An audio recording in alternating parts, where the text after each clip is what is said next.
Hello po, magluto naman tayo ngayon ng isda, salay-salay, sinigang sa kalamansi.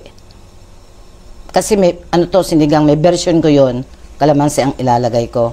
Lagay muna natin ang kamatis, sibuyas, ating pakuluan, ayan. Ayan, pakuluan po natin yan hanggang sa lumambot ang kamatis. Ayan, kumukulo na po. Lagyan natin ng ang hirap naman ito. Kalamansi. Nakapiga na po ito. Kasi pag bumili ako ng kalamansi, pinipiga ko kaagad. Kasi madaling matuyo sa 1 week lang, tuyo na sa rep. Ito kahit tabuti ng ilang buwan, pwede po. Yan, ilagay natin yung ating fish da.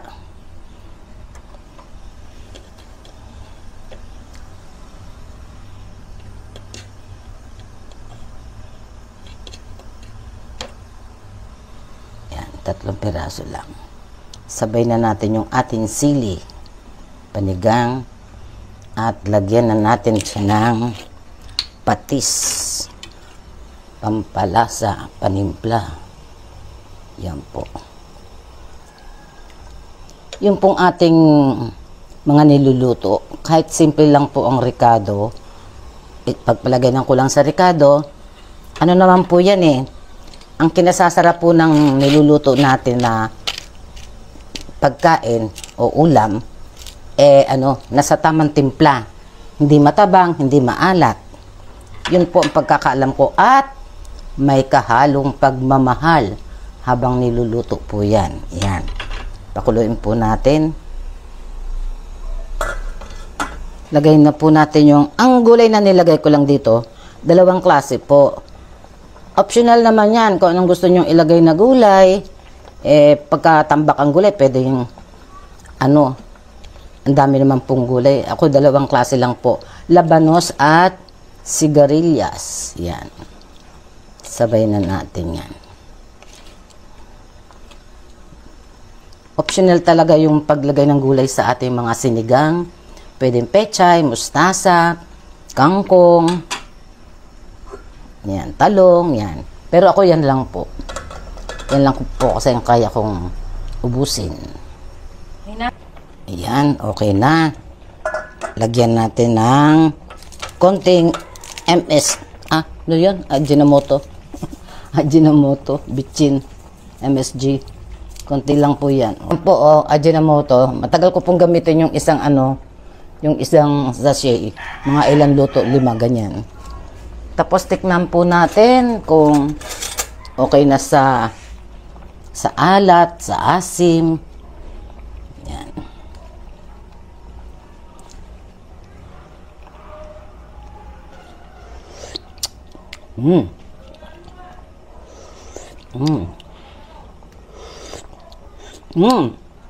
Suwabe. Okay na po.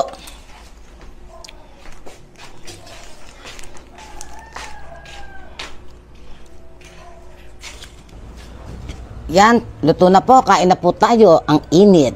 Ayan, Kain na po tayo. Sarap. Hindi na kailangan magpatis.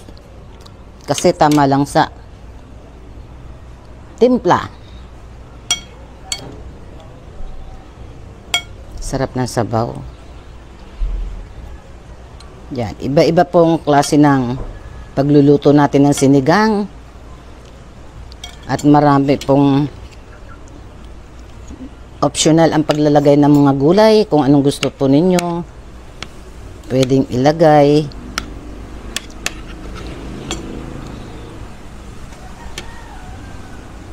Mainit ang panahon.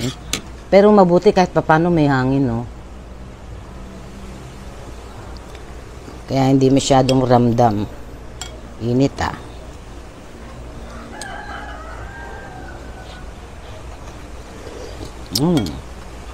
Sarap.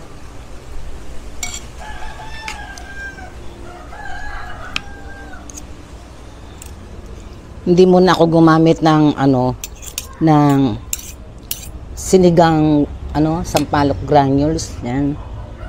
At mas paminsan-minsan gumagamit ako ng kalamansi. Kumbaga, para sa akin, mas healthy.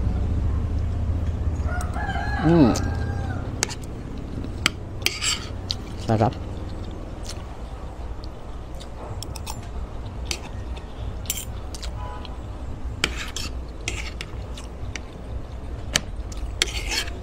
Ang sariwa ng sigarilyas. Hindi ko siya masyadong overcook. Kaya crunchy siya. Pero luto naman.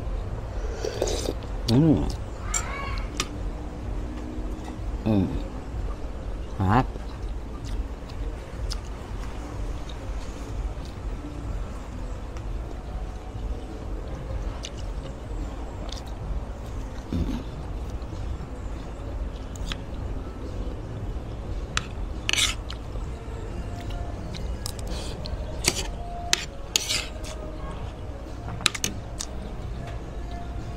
Katang isda. Mataba yung isda. Kasi mayroong siyang puga.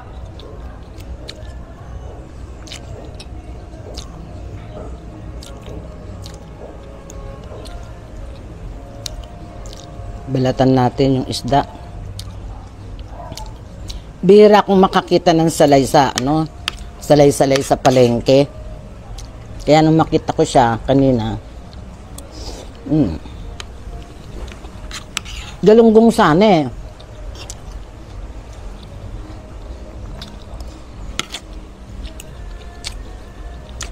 Wala akong nakitang galunggong na sariwa.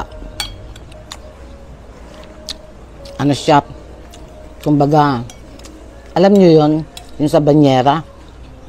Banyera. Sarap.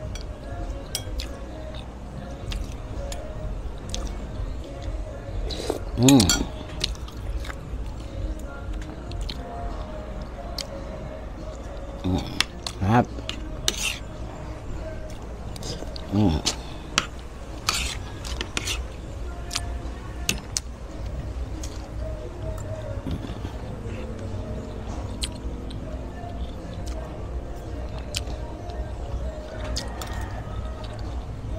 Sarap.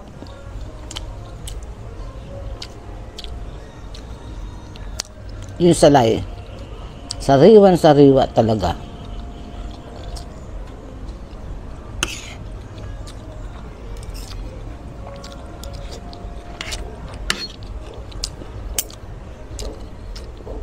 Namimiss ko ang galunggong. Kaya kanina galunggong hinahanap ko. Wala akong makitang sariwa. Tsaka walang labas na yung mga sariwa. Puro frozen.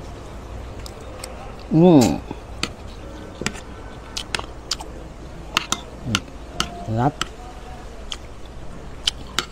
Nagkakamay ako sa isda. May tinik eh. Malinis naman kamay ko. Nagugas ako kanina. Bago ako mupo dito, nagugas ako ng kamay.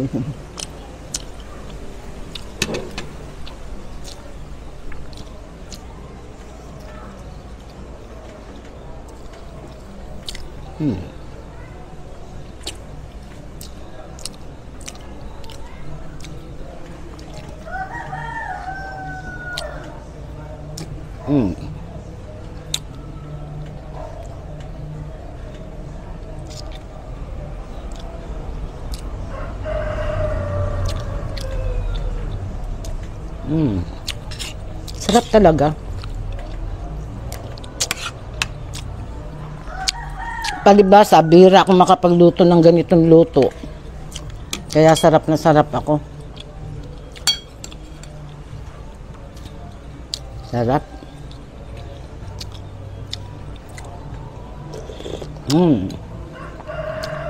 Medyo nagmura na ang sili po ngayon.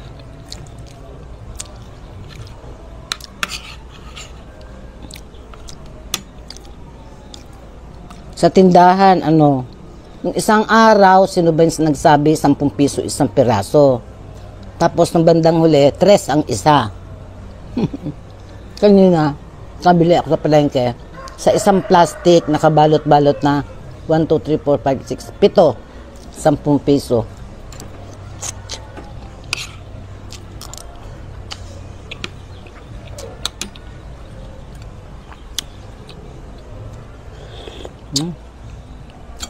Sarap talaga ng sabaw.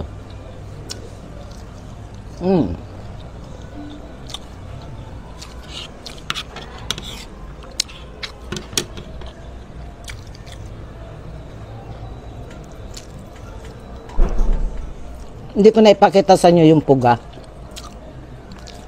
Diniretso ko sa bibig ko kinain. Sarap ng ulo o sip-sipin.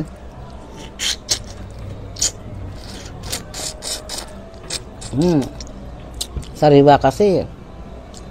Kaya masarap.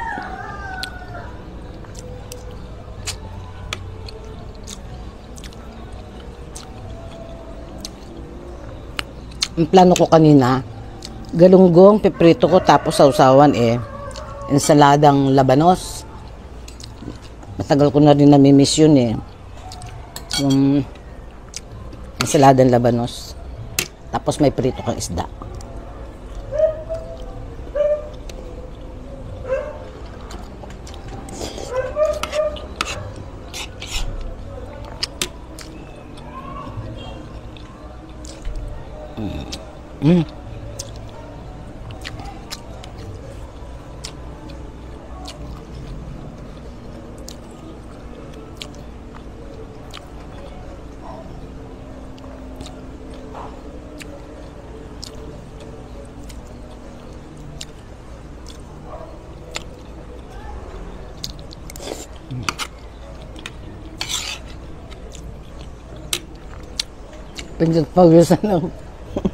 Pinagpawisan ako sa sabaw. Grabe. Nasarap din tong salay sa paksiw.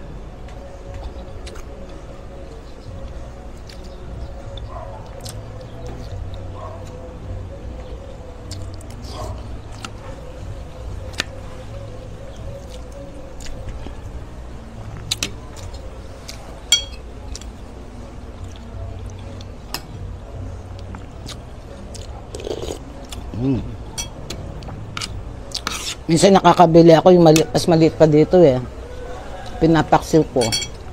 Natikman nga itong siling kaya hindi kaya maanghang to.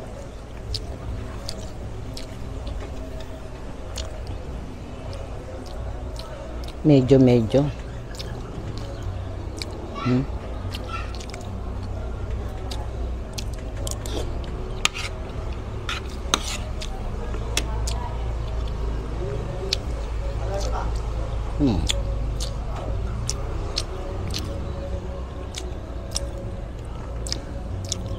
Sarap.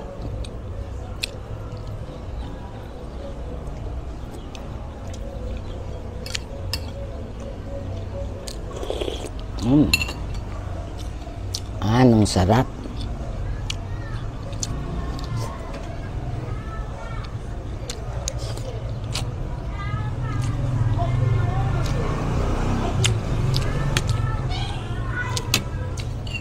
Buti naman nagbaba ng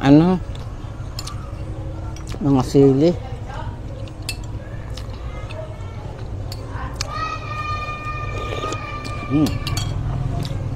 Pinagpawisan ako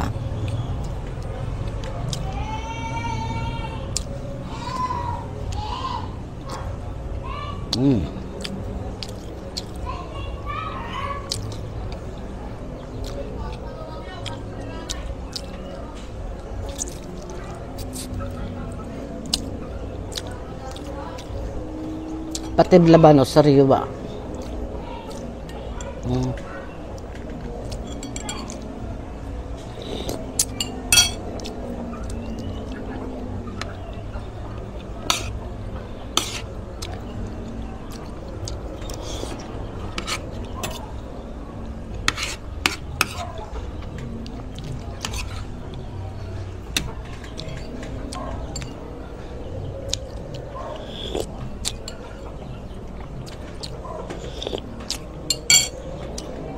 Kaya nga may kasabihan sa atin na pag daw nagluluto ka, kailangan masaya at may halong pagmamahal ang niluluto mo para sumarap. Naniniwala po ba kayo doon? Saka para ganahan ka daw kumain. Kasabihan.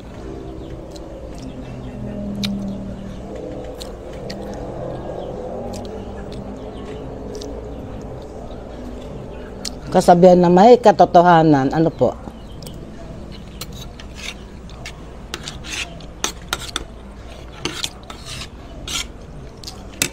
La, tulo ng pawis ko.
Sarap.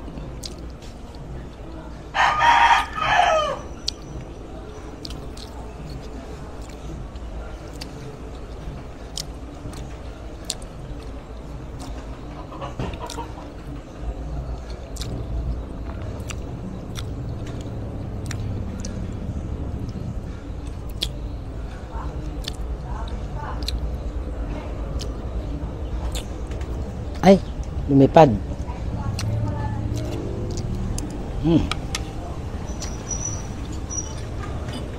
Tapos na po. Ay, meron pa pala, oh.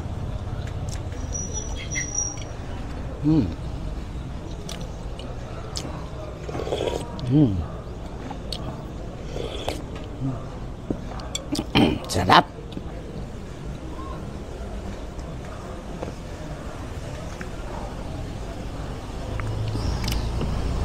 Yan. Yan, marami pong salamat sa panonood ninyo. Maraming salamat po doon sa mga bagong subscribers at sa mga dating subscribers. Yung pong mga subscribers na medyo matagal na natutulog yata, play nyo po ang video na ito. Play nyo po yung mga, kahit yung mga nakaraang video, ganyan, paki-play lang. Salamat. God bless.